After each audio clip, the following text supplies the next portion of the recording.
নমস্কাৰ ৰাইজ, মই ঈশা। আজি গাটো বিশেষ ভাল নাছিল, হ'লেও ৰাইজ মই জিম স্কিপ নাই কৰা। মই জিমলৈ গৈছোঁ আৰু আজি মোক ট্ৰেইনাৰে ডেড লিফ্ট মৰাই দিলে।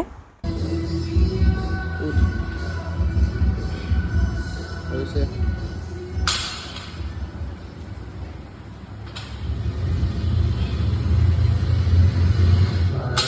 20 কেজিহে দাঙিছিলোঁ ৰাইজ, কিন্তু সেয়াও মোৰ কাৰণে বহুত গধুৰ আছিলে। যেনে তেনে কৰি দাঙিলোঁ, তাৰ পৰা ঘৰ আহিলোঁ। নবৌৱে মোৰ কাৰণে ব্ৰেকফাষ্ট থৈ দিছিলে, খালোঁ। আৰু এয়া দেখিছে আজি পোৱালি কি নহ'ল, ইমানেই মৰম কৰিছে। আৰু আজি চবতছে সাংঘাতিক এটা মুহূৰ্ত এয়া, মোক সি প্ৰপ'জ কৰিছে। এইবোৰ হেনো সি মোবাইলত দেখিছে। তাক যদি সুধে এইবোৰ কিহত দেখিলা, ই ক'ব মোবাইলত। আৰু মই ৰিলছ বনাইছিলোঁ, সেইকাৰণে বেচেৰাই মোৰ ভাগৰ ষ্টেণ্ডডালো ইমান ধুনীয়াকৈ থৈ দিছেগৈ।